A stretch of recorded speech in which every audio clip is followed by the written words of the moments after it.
Era uma época similar à nossa, com grandes estados impessoais e indivíduos que se sentiam perdidos. Uma época de consumo, brutalidade, sofisticação, experimentação e tentativa de encontrar justificação e consolo em cultos religiosos. A era helenística, neste episódio de A Tradição Ocidental.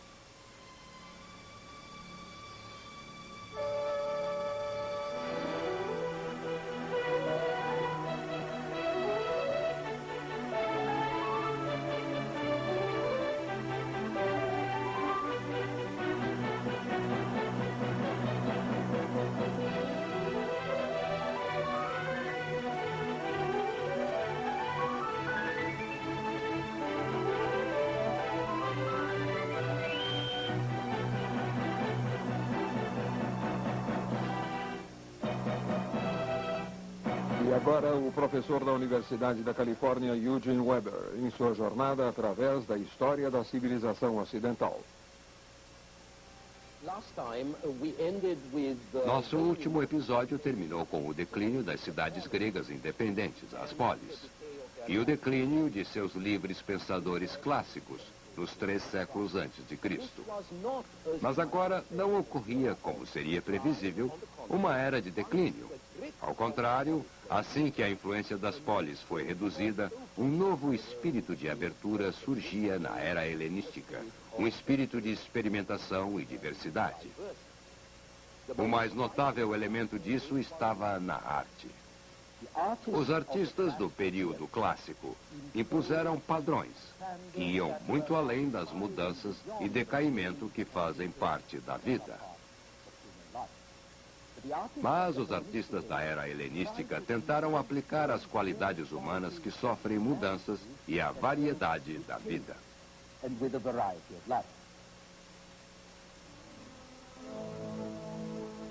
A perfeição clássica era pura, austera e sem mudanças. Os artistas do período clássico e pré-clássico da Grécia buscaram formas que poderiam ser vistas como eternas e ideais, calmas e fixas em sua perfeição. Mas aí tudo ficou mais solto. As estátuas da era helenística parecem mover-se como seres humanos. Elas expressam emoções humanas. Elas buscam maior realismo, movimento e sensualidade. Esta é a arte de uma sociedade que está satisfeita consigo e não quer imitar deuses ou heróis. Fortuna não está mais entronada em rígida majestade. Ela senta-se como uma mulher normal. Afrodite flui e curva-se num movimento sensual. Vitória alinha-se na proa de um navio e podemos sentir o vento pressionando a roupa contra seu corpo. E então, toda virtuosidade técnica torna-se exagerada em estátuas como esta de Laocoon e seus filhos, presos ao que parece ser um enorme espaguete, mas na verdade é a cobra que a deusa Atena enviou para matá-los. Nesse sentido, os gregos helenistas eram como nós. Admiravam a moderação, mas às vezes chegavam a extremos.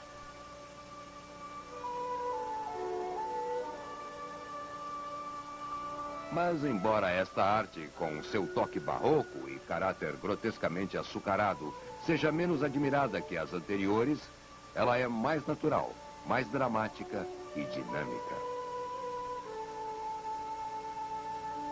E também é mais inclinada a referências históricas.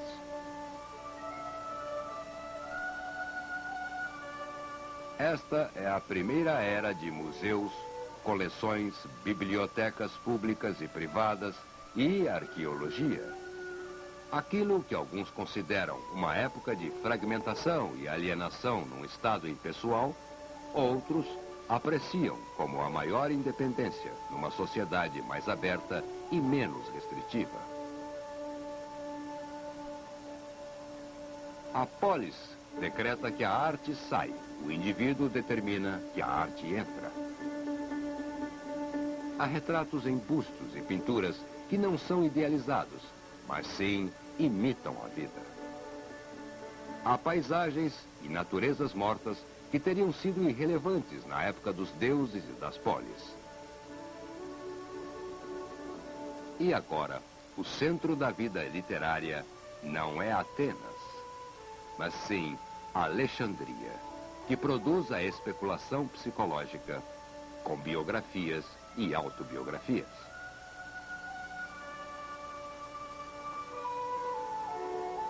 Neste cenário teatral, os amantes não lutam contra os deuses, mas sim contra seus pais e rivais. As referências não são para valores mais elevados, e sim a testamentos, dotes, cartas roubadas, como no entretenimento moderno. O público também deseja finais felizes, e não apenas a sombria inevitabilidade das desventuras na tragédia grega clássica. Há um mercado mais amplo para a arte agora, e maior variedade no gosto popular. É menos grandioso, menos nobre do que aquele do V ou VI século antes de Cristo. Ele espelha uma sociedade mais vulgar, insegura, tensa, excitada, mas com mais vida como a nossa. Outro aspecto familiar do mundo helenístico é que a experiência social do indivíduo passa de uma escala humana acessível, em que era possível afetar o ambiente, se desejado, para uma sociedade fragmentada e despersonalizada. Se você queria ter uma boa vida, não poderia mais seguir Platão, que disse: façamos uma boa sociedade. A boa sociedade faz bons homens, e bons homens têm boas vidas. E se você queria ter influência no mundo, não poderia mais ficar apenas em sua polis, porque as cidades tinham uma importância cada vez menor. Você deveria servir um dos grandes reis que governavam a Macedônia, Egito ou Síria. Estes reis governavam tantos povos diferentes que foram praticamente forçados a assumir a tradição oriental do Rei Deus, pois somente isso poderia unir tantos diferentes territórios, tribos e cidades. Mesmo os reis menores tinham pretensões que seguiam o conceito divino de Alexandre. Mas tais pretensões eram totalmente opostas aos valores gregos, e um lado tinha que ceder. E se não fossem os reis, seriam os gregos.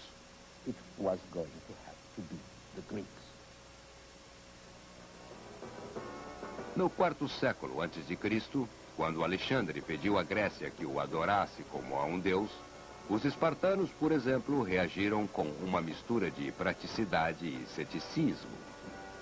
Se ele quer ser um deus, disseram, deixem que ele seja um deus.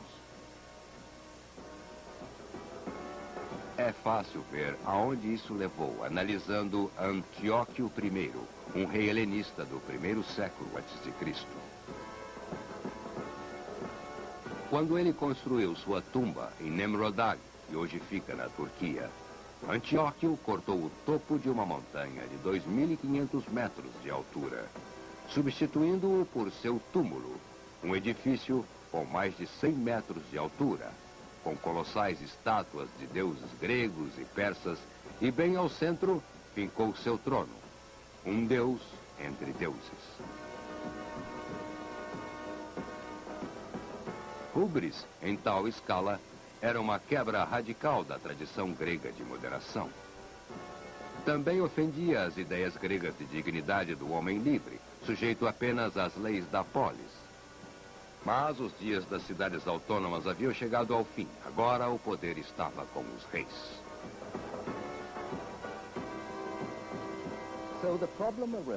Surgiu o problema. Como um homem de pensamento livre poderia adaptar-se a esta nova situação? O que ele deveria fazer para viver como um homem bom, honesto, seguindo os seus princípios? Deveria manter-se neutro ou agir? E se ele agisse, que preceitos deveria seguir? Este era o problema de várias escolas helenísticas de filosofia. Os problemas que elas tinham que enfrentar. E embora tinham respondido de formas diferentes, todas concordaram que o homem deve encontrar a fonte de liberdade e justiça dentro de si mesmo. A liberdade, em eras clássicas, consistia de obediência às leis da cidade e seus deuses. Mas na era helenística, ela teria que ser uma liberdade interna, que vem da união total com a ordem cósmica.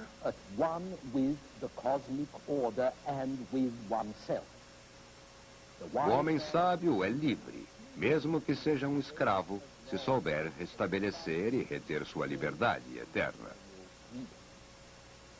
Se ele for seu próprio senhor, então não terá um senhor. Nenhum humano pode intimidá-lo.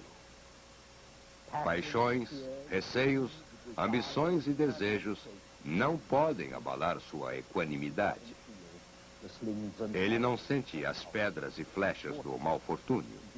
Na verdade, ele aprende a não preocupar-se com a sorte, o destino ou com a fortuna, porque ele é mais autônomo do que uma polis poderia ser. Os cínicos, cujo mais famoso representante era o filósofo Diógenes, tinham uma das muitas receitas para atingir tal autonomia e desligamento. Essencialmente, os cínicos acreditavam em ser pobre, rude e não convencional, cair fora da sociedade, evitar a família e qualquer tipo de propriedade e mendigar para sobreviver. O próprio Diógenes vivia num barril ou em qualquer abrigo que pudesse achar nas ruas de Atenas. Esta é uma interpretação do século XVI sobre uma famosa história de Diógenes em que Alexandre pergunta se pode fazer algo pelo velho.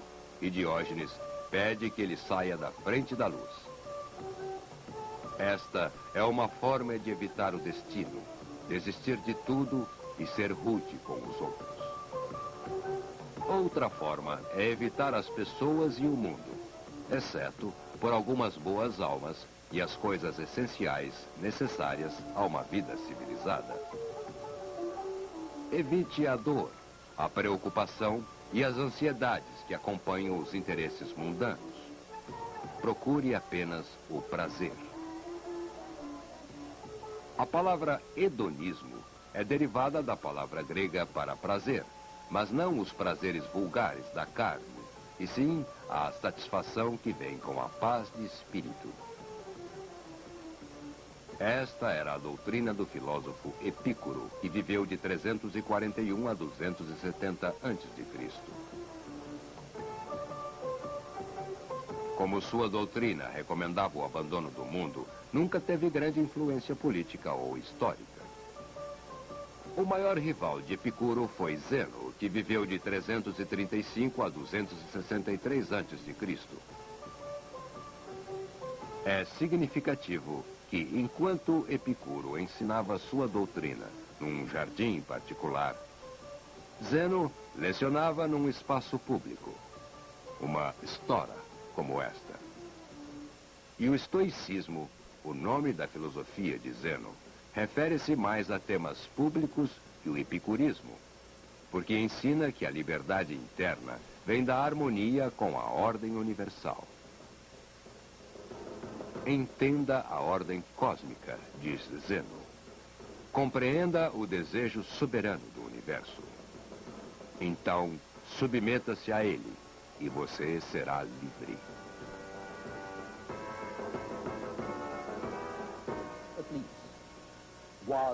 Pelo menos, esta era a visão dos estoicos de uma autonomia espiritual.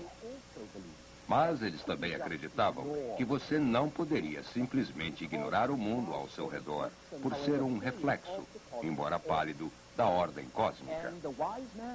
E o homem sábio estabelece uma relação entre os dois. É dever do homem sábio restaurar e aprimorar a ordem no mundo que o cerca. Alinhar o mundo com o cosmos. Indicar ações aos governantes, transformando reis em filósofos. Assim, onde os cínicos eram anarquistas e os epicuristas eram contempladores passivos, os estoicos eram ativistas políticos conservadores e, como os puritanos fariam séculos depois, assumiam mal-humorados as dores do mundo.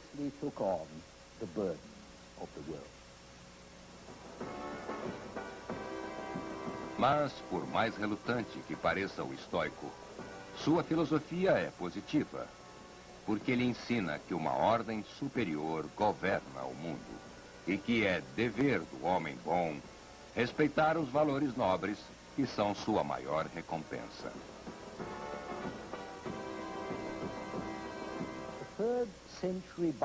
O biógrafo do século III de filósofos gregos, Diógenes Laércio, relacionou os princípios da filosofia estoica.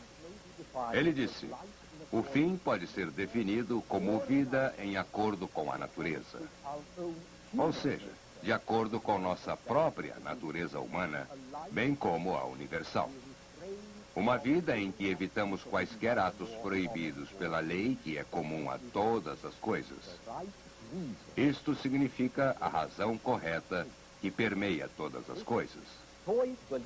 Esta crença estoica em uma lei moral da natureza e compreensão de todas as pessoas foi traduzida em termos legais romanos e tornou-se a sanção por detrás do governo em larga escala e foi passada à Idade Média e além disso. As crenças estoicas também contribuíram para o cristianismo, como podemos ver nos trabalhos de Epíteto, um filósofo grego que viveu de 60 a 120 depois de Cristo. Ele disse: tu, ó homem, és a principal obra de Deus. És uma porção distinta da essência de Deus e contens uma certa parte dele em ti. Por que então ignoras teu berço nobre? É dentro de ti que o levas e não percebes que o profanas com pensamentos impuros e atos sórdidos. Mas, nesse interim, houve outro aspecto sombrio do período helenístico: a persistência e popularidade das religiões misteriosas primitivas. Estas mulheres participam de rituais dionisíacos. Somente os iniciados aprendem os segredos do mistério da vida e, assim, somente eles podem atingir a salvação. Não importa se um culto adorava Ísis ou Serapis no Egito, Mitras na Pérsia e outros, todos tinham algo em comum. Referiam-se ao indivíduo, não às polis. Nenhum deles aceitava a responsabilidade política e uniam as pessoas em comunidades de idólatras independentes da religião estatal. Os mais simples eram as religiões mais velhas, como este culto eleusínio aqui mostrado, ou os cultos dionisíacos. Este é o próprio Dionísio, o deus da fertilidade, vinho e drama. Em todos os cultos, um jovem rei aparece portando a primavera e um novo verão. Ele aparece como o salvador da terra, que o inverno tornaria fria e sem vida, e que com todas as poluições do passado perderá a fertilidade. E por extrapolação, o jovem rei também é salvador e purificador da humanidade, de todos os tipos de males, trazendo uma nova era ao mundo. E a senhora, a velha terra ou deusa da fertilidade, a mãe, irmã ou esposa do Salvador, que muitas vezes é virgem e mãe ao mesmo tempo, e que aparece em todo o Mediterrâneo sob uma série de formas e nomes. Finalmente, aos corpos celestes. O Sol em sua carruagem, A lua, as estrelas representadas por estes meninos que desaparecem quando chega a aurora. No decorrer dos séculos, esta idolatria gradualmente ganhou uma definição, até chegar à adoração do Sol na Pérsia. Eventualmente, ela trouxe o culto a Mitras, o Sol imbatível, visto aqui matando um touro para garantir o ciclo das estações. Mitras tornou-se especialmente popular em Roma no século II e acabou sendo o maior rival do cristianismo. Após o Sol, havia os planetas em suas 7 esferas ao redor da Terra. Seu movimento reflete a vontade divina. Seu poder afetava tudo, até mesmo os dias da semana. Perante estes corpos celestes, a vida e o esforço humano são ínfimos. Assim, as religiões desse final da antiguidade tornam-se mais preocupadas com planos de fuga da prisão, ou terra, de seus planetas irmãos e outras estrelas menores. Homens e mulheres são peças no jogo da sorte e da chance, sem falar nos males e demônios da Terra. Mas, se você pudesse afastar-se para fora da esfera terrestre, fora da esfera lunar e de outros corpos no universo, então poderia chegar à esfera do Deus definitivo, seja qual for seu nome, onde está a verdadeira vida e a liberdade. E mais do que liberdade, a união absoluta com Deus. O tipo de conhecimento que permite a você chegar a este ponto deve ser ensinado. Os homens devem ser iniciados, como nesta cerimônia no templo de Ísis. Aqui estão sacerdotes, profetas e professores. Mas, acima de tudo, você tem a figura do Redentor, um Salvador divino, que está conectado às figuras de Atis ou Adonis na Ásia Menor. Osíris, no Egito. Dionísio, na Grécia. E aquela ideia especial dos judeus de que um Messias salvaria o povo escolhido. Este Redentor tem vários nomes, especialmente Christus, ou ungido. E, acima de tudo, ele é, num sentido muito profundo, o homem, ou o filho do homem, embora ele também seja um Deus. A lógica é assim. Já que o Deus invisível, mesmo como espírito, faz o homem à sua própria imagem, é óbvio que ele próprio é um homem. Ele é o homem real, definitivo, perfeito e eterno, de quem os outros são apenas meras cópias. Então, este Deus ideal, ou primeiro homem, é o Pai, enquanto